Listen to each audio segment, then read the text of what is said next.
High বন্ধুরা, কেমন আছো সবাই? আশা করি সবাই ভালো আছো। বন্ধুরা দেখো, অনেকের প্রশ্ন মনে যে মোবাইল দিয়ে কি আমরা স্টুডিও জেরক্স দোকান করতে পারি, মানে স্টুডিও যে ছবি তোলা হয় না সেটা মোবাইল দিয়ে কি করতে পারি? এটা অনেকের মনে প্রশ্ন। আমি বলছি হ্যাঁ, অবশ্যই করা যাবে। দেখো, একটা ছবি তোলার জন্য একটা ক্যামেরা দরকার। ক্যামেরা সেটা মোবাইলে হোক বা তুমি ডিজিটাল যেটা ক্যামেরা কিনতে পাওয়া যায় সেটা হলেও হবে। তো অ্যাকচুয়ালি তোমার দেখতে হবে যে ক্যামেরার কতটা কোয়ালিটি ভালো। যদি তোমার মোবাইলের ক্যামেরার কোয়ালিটি ভালো হয় না, তাহলে তুমি মোবাইলেই করতে পারবে।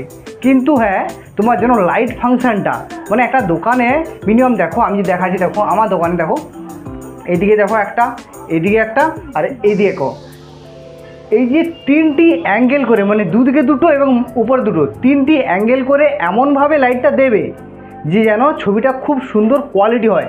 লাইটটা যেন খুব উজ্জ্বল হয়, এদিকের আলো, এদিকের আলো এবং সামনের আলো, এটা যেন পরিষ্কার পরিচ্ছন্ন হয়।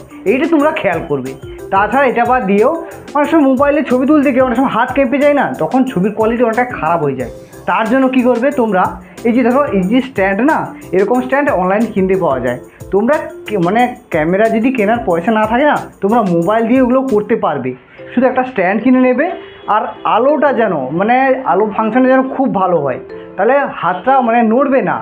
হাতটা নড়বে, এই ক্যামেরায় তোমরা এখানে মোবাইল লাগিয়ে তোমরা মানে ছবিটা তুলবে, তাহলে ছবির কোয়ালিটি যেন একদম স্টিল হবে এবং খুব সুন্দর হবে সেটা। এদিকে লাইট ফাংশন ভালো, এদিকে তোমার স্ট্যান্ডও আছে, তাহলে তোমার কি হবে, যে ছবিটা খুব সুন্দর হবে। সর্বোপরি তোমার সব কিছু ঠিক থাকবে, সর্বোপরি তোমাকে ভালো এডিটিং করা শিখতে হবে। কারণ সমস্ত কিছু ঠিক আছে, তুমি ভালো ছবি এডিটিং করতে জানো না, তাহলে তো হবে না। তোমাকে ভালো করে ছবি এডিটিং করা শিখতে হবে। যা করলে বেস্ট কোয়ালিটির ছবি পাওয়া যায় সেটা তোমাকে শিখতে হবে। শিখে তোমাকে একটা দোকান করতে হবে। আর মানুষ তো এসে বলবে যে দাদা মোবাইলে ছবি তুলছেন, ক্যামেরা নেই, তো বলবে। তোমাকে কাস্টমারকে একটা মানে দিতে হবে, ভরসা দিতে হবে যে আমার মোবাইলেও খুব সুন্দর ছবি হয়। আমার যে লাইট ফাংশান বা আমার যে মোবাইলে যে ছবির কোয়ালিটি বা আমি যে এডিটিং করি, তোমরা ডিএসএলআর চেয়েও মানে ভালো হবে, মানে ডিএসএলআরের মতো খুব সুন্দর হবে। এইভাবে লোকে একটা ভরসা দিতে হবে, আর ছবিও সেই কোয়ালিটি তোমাকে এডিটিং করে দিতে হবে। তাহলে তোরকম লোক তোমাকে ভরসা করবে এবং মোবাইল তোমরা কাজ করে চালিয়ে দিতে পারবে। হ্যাঁ, এবারে অনেক সময় অনেক কাস্টমার একটু মানে একটু বিভিন্ন ধরনের কথা বলে, তো একটু সহ্য করে নিতে হবে। তো মোবাইলে ব্যবসা করবে, এটা অনেকে এটা ঠিক খারাপ চোখে দেখে, এটা ভালো চোখে নেয় না। এটা তো সব কাস্টমার সমান হবে না। আর কিছু যদি তুমি বুঝিয়ে বলো, তাহলে অনেকটা তুমি চুপচাপ হয়ে যাবে।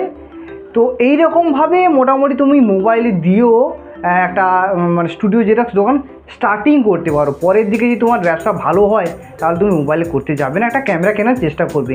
সে কম দামে হোক বেশি দামে হোক ওটা কিনবে। তাহলে লোকের মানে যে ক্যামেরায় ছবি তোলা, লোকের একটা মাইন্ড অন্যরকম কাজ করে। তুমি মোবাইলে যত ভালো মোবাইল হোক না কেন, কিন্তু ক্যামেরায় তুললে না, সেই কম দামের ক্যামেরায় তুলেও সে দেখবে মানে লোকের মাইন্ডে কাজ করে যে ক্যামেরায় তুলছে, আর যদি কি মোবাইলে তুলছে, এরকম হয় এটা। তো যদি মোবাইলের ক্যামেরা ভালো হয়, তোমরা অবশ্যই এটা করতে পারবে।